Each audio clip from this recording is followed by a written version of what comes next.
Welcome to County Magazine, a chance to find out what's new across Fairfax County. I'm Brian Ashby. On this edition, discover the county programs that help residents with dementia through the personal account of a caregiver spouse. Meet 3 volunteers with neighborhood and community services and rediscover the power of community. And explore how our government buildings are transforming for a cleaner, greener Fairfax County. Plus, take a look behind the scenes at the 11th annual Shark Tank Technology Challenge.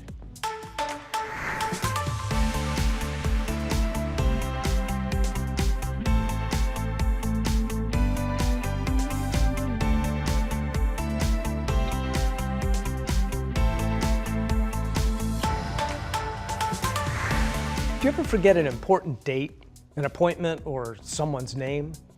Chances are it's just a symptom of living in today's complex world. But when forgetfulness becomes a pattern for older adults, it can be a life-changing development. Here's a story of a local caregiver who took advantage of county resources to help her husband through this difficult situation. My husband was an Army officer. He retired after 22 years in the Army.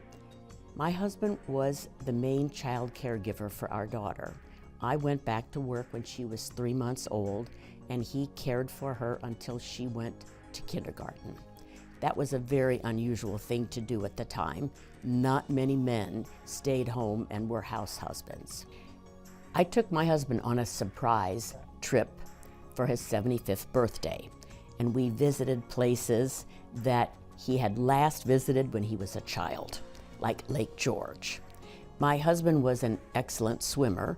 He swam at West Point, and then after he retired from the Army and was a caregiver for our daughter, he became a professional swim coach and coached for 30 years. So we visited places that he swam at when he was a child. And on that trip, I noticed some odd things. For example, on the way home, I asked my husband to look at the atlas, the eastern portion of Pennsylvania, to find a new route for our way home because the traffic was very bad. And he could not locate the routes or the highways or the interstates that I asked him to find.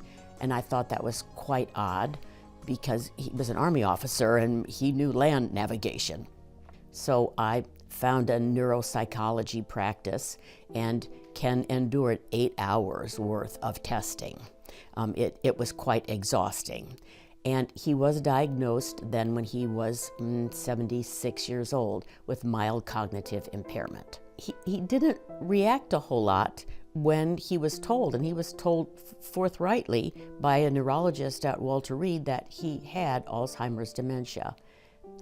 I think it didn't affect him a whole lot because our lifestyle was still pretty much the same. We were pretty active. My husband has always enjoyed music. We still kept up our subscription at Wolf Trap. He did go to an occupational therapist who said, based upon the results of your test, I recommend that you stop driving. If there's one piece of news that he reacted to, it was not driving. I noticed his inability to do things and his inability to sign his name, for example. We kept on voting. We had mail-in ballots so that he didn't embarrass himself. And that's one thing that I really wanted to avoid. I wanted Ken to keep his dignity. And so I tried to set up situations that he could still perform activities. Although they may have been altered, he still was able to do things until maybe about 2 years ago started changing, and then pretty dramatic decline the last year. And of course he had been increasing his medication. Walter Reed had prescribed different medication for him, and I noticed that he became very obstinate about doing certain things, and that's when life became a little harder for him and for me. Well, I watched various webinars from Fairfax County, and one of the webinars was featured a caregiver with whom I had worked many years earlier.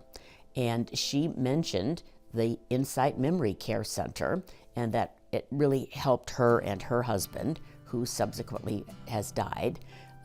She enrolled him in this Insight Memory Care Center to give him some structure and her some relief. And I actually also found a professional counselor about dementia through a webinar, and I had a Zoom session with her and came to the realization that she said, if he goes to a day center or is in a residential facility, there's so much activity. She said, you can't possibly provide him enough stimulation and activity as the memory care centers can. So I enrolled Ken for 3 days a week at the Insight Memory Care Center. So that really did make a difference. It freed me up to make doctor's appointments and to do the volunteer work that gave me sustenance as my husband declined. One of the major factors in my decision to move Ken to a residential facility was my realization that should I fall, should I have a heart attack, should I have a stroke, my husband would not know to call 911. He no longer had the capability to do that. The watchword is, you can't take care of someone else if you're exhausted, either physically or mentally. So as far as I'm concerned, if someone asked me, when did you know it was time? I knew it was time when I was exhausted, okay? When I started feeling resentful and angry about certain things, even though I know he didn't mean to do that. And the activities that we used to do here in the house were no longer of interest to him. So those combinations of things told me it was time to find a residential facility for him. I started learning about Alzheimer's and getting tips about caring for someone and caring for myself. I found the Fairfax County material on the web about aging in place, about dementia care. It is so wonderful. It is so wonderful. I attended so many different webinars about very, very good topics. Caring for oneself, caring for your loved one, preparing for movement. I even attended one for preparing for death, and found that, although a sobering topic, it was very helpful.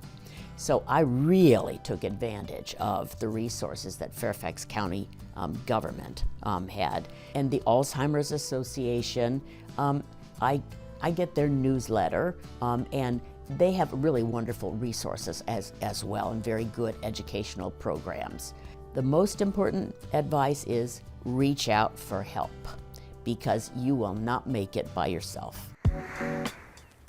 Fairfax County government's operational energy strategy aims to promote an energy-conscious culture throughout its agencies, and greener buildings is one of its 11 areas of focus. To that end, the county's Capital Facilities Group is tasked with ensuring that all new government building projects promote a more sustainable future for Fairfax County. Here's more.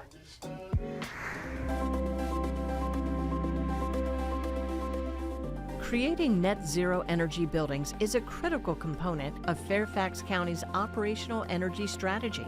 Designed to reduce emissions, conserve energy, and save money, these structures are helping create cleaner, healthier spaces for everyone. Let's discover how green buildings are advancing the county's energy goals. Fairfax County's operational energy strategy is the policy that we've set that targets carbon neutrality for government operations by 2040. Now, what carbon neutrality means is that we need to reduce the greenhouse gas emissions from our buildings' energy use, our vehicle and transit fleet, and then any greenhouse gas emissions left over, we have to find a way to offset. It's important to note that the county also adopted a community-wide energy and climate action plan which establishes a carbon neutrality target for the community by 2050. So the operational energy strategy says, hey, the government is serious about climate action.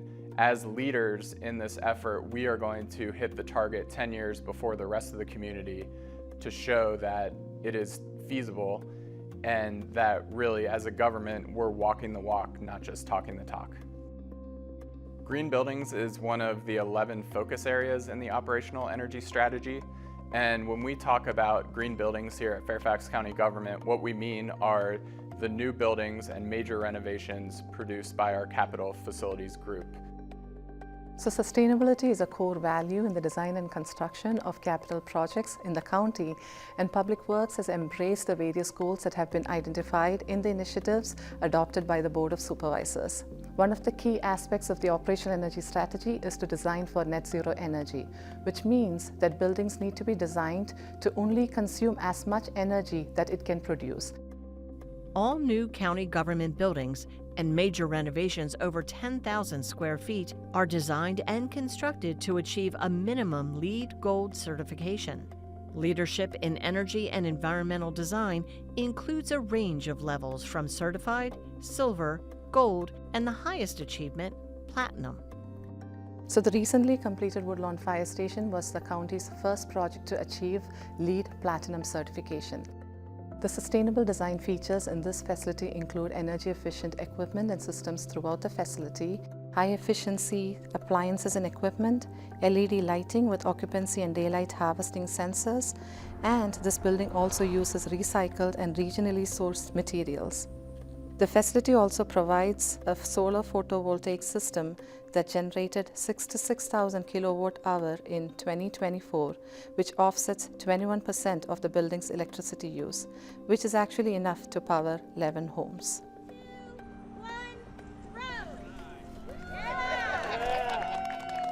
The original Mount Vernon High School, also known as the Commons, is actually being transformed into a human development center from a 1939 high school facility. Through historic preservation and adaptive reuse, the project is designed to achieve LEED Gold certification and 25% greater energy efficiency. A key sustainability feature of the project is its geothermal system, one of the largest in county facilities with 196 wells drilled 400 feet deep under the parking areas.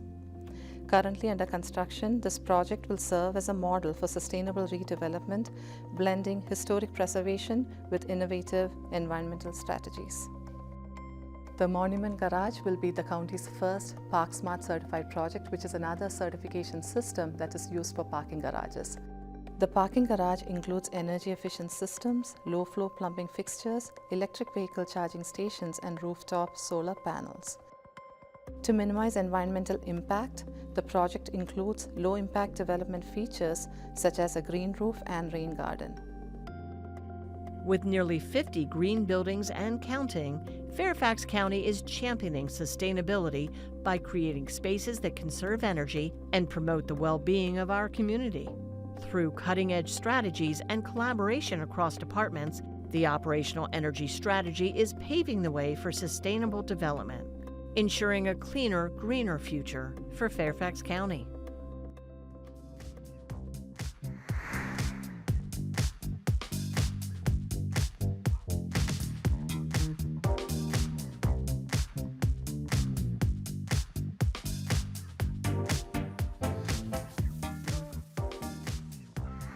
Did you know mobility and transportation is an area of focus in Fairfax County?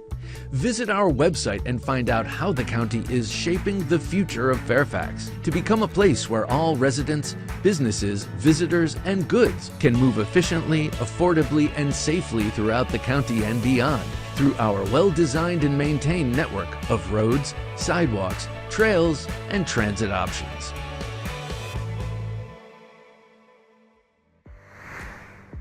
The county's Neighborhood and Community Services is an agency that works to promote the well-being of individuals and communities by providing a variety of recreational, educational, and developmental programs and services. Meet 3 volunteers with NCS who are working to help us all reconnect, re-engage, and rediscover the power of community. Take a look.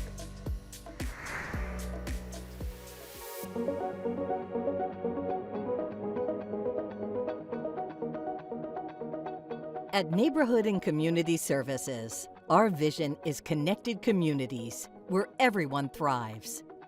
NCS volunteers make this happen by dedicating their time and skills to positive change.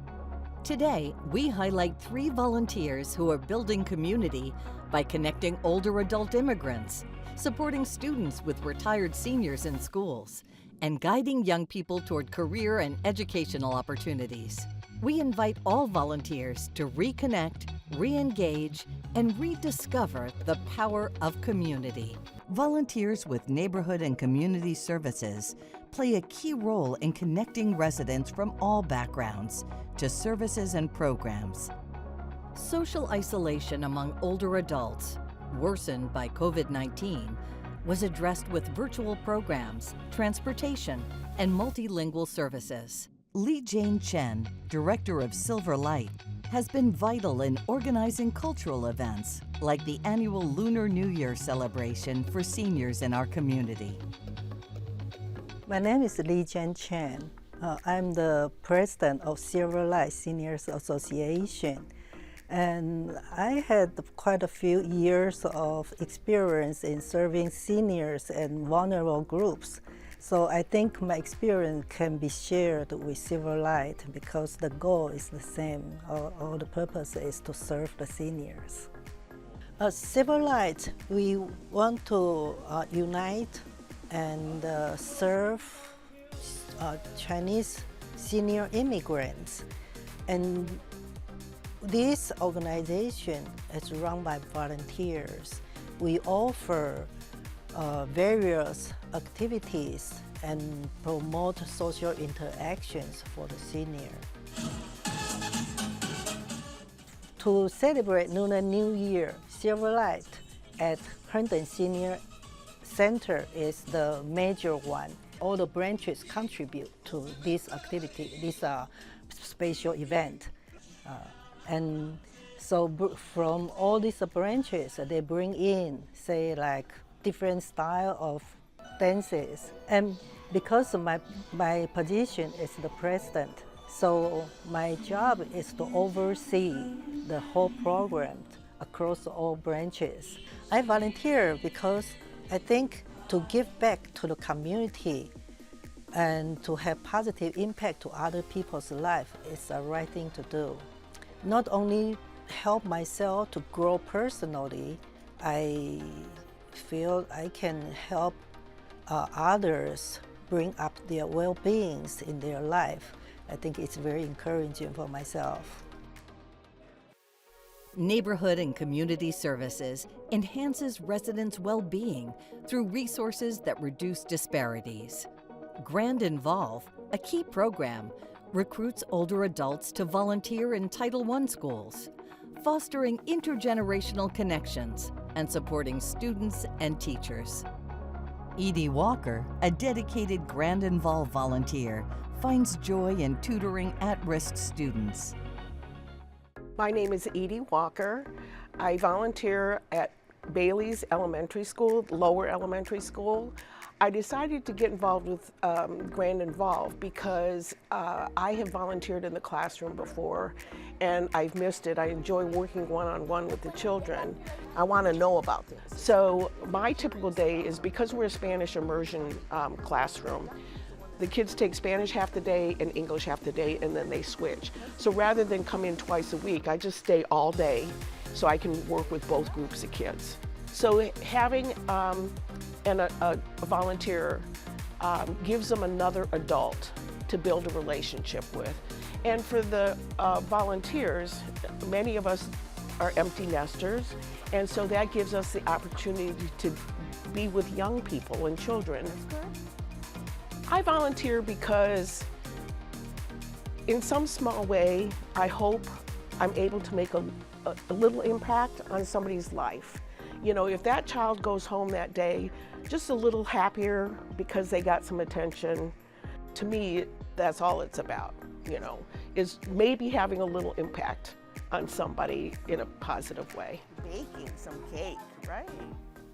NCS recently launched an initiative to re-engage youth through programs like Discover Your Path Expo. Teens explore college and career options while learning practical skills such as budgeting. This year, George Mason student Jessica Jeffers joined the Expo planning team. As an NCS intern with a degree in conflict analysis and resolution, she continues her work in community development. Internships with NCS provide students with professional experience and skills in project management, networking, and community building. So hi, I'm Jessica Jeffers. I intern with Fairfax County Neighborhood and Community Services, and I decided on NCS because of their focus on serving marginalized communities and ensuring that they have those resources available and they know about the resources available in the area and in Fairfax County. So just make sure they're interacting and going around. So one of my responsibilities with NCS is helping and assisting putting together events like the Discover Your Path Expo. So my favorite part about working with NCS and on the Discover Your Path Expo was learning about all the new opportunities, programs, and community resources available in Fairfax. I love meeting people, I love hearing about what they're passionate about, and then they also have those opportunities that I can connect youth with if we're just having a conversation and we're swapping experiences and things like that. So just those connections and networks.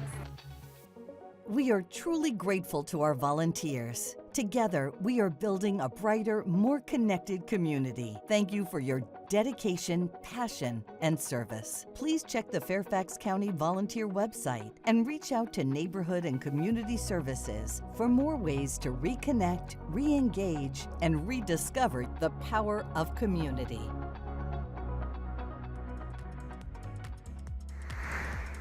The Shark Tank Technology Challenge is an initiative of the Fairfax 50+ Community Action Plan, where high school students compete to develop an innovative device or app that will have a positive impact on older adults, adults with disabilities, or caregivers. Here's a behind-the-scenes look at this year's Shark Tank Tech Challenge, now in its 11th year. Check it out. Coming in 5, 4, 3. The Shark Tank Technology Challenge came out of the 50+ Community Action Plan in the year 2014. We've done a lot of outreach. We've visited all 26 Fairfax County high schools. This year we actually have a submission from the Madeira School, boarding school for girls in McLean. So we're getting out there, we're reaching everyone. We want to get more homeschool kids involved. About your project. Going to 4. Every high school kid in Fairfax County is eligible to compete. So the question is no longer whether art can transform lives. It's how quickly we can bring it to those who need it most. We have such an amazing group of young people here in Fairfax County. We have some of the smartest, brightest, basically kids with amazing potential who are applying that potential today. Oh my gosh, we spent like 3 months just like grinding it out, but I think in the last week we've done more than we have in the last 3 months. So definitely a lot of time, but it was a lot of fun, so it was okay. Oh, it's wonderful. You know, as chair of the Older Adults Committee, we actually spend a fair amount of time looking at technology. Sometimes it's technology that can be a challenge for our older adults population, for example, relating to scams. But also technology really can help solve some of the problems that many of our older adults face. And we're seeing that here in the Shark Tank program today. Young people coming up with ideas how technology can be used to help older adults live better lives and to thrive. I keep thinking that the kids are going to run out of ideas, but they do not. Year in and year out, they come up with innovative ideas. A lot of it is based on stuff they see in their own families. So I highly encourage our Shark Tank participants to take a look at what's going on around them. See what kind of problems they have that they see every day and see what kind of solutions they can come up to make life easier for the older adults, adults with disabilities, and caregivers around them. Come watch this program. This is a fantastic confluence of technology that's under development by our young entrepreneurs and young innovators here in Fairfax County, and they're solving real problems in the community. If you want to see that, if you're interested in some of the new innovations that are coming out by these young innovators, come watch the program. It's going to be worth your time. Well, that's going to do it for this edition of County Magazine. Thanks for joining me. Remember, there are countless ways to reconnect, re-engage, and rediscover your community, and make Fairfax County an even better place to live, work, and play. I'm Brian Ashby, and we'll see you next time on County Magazine.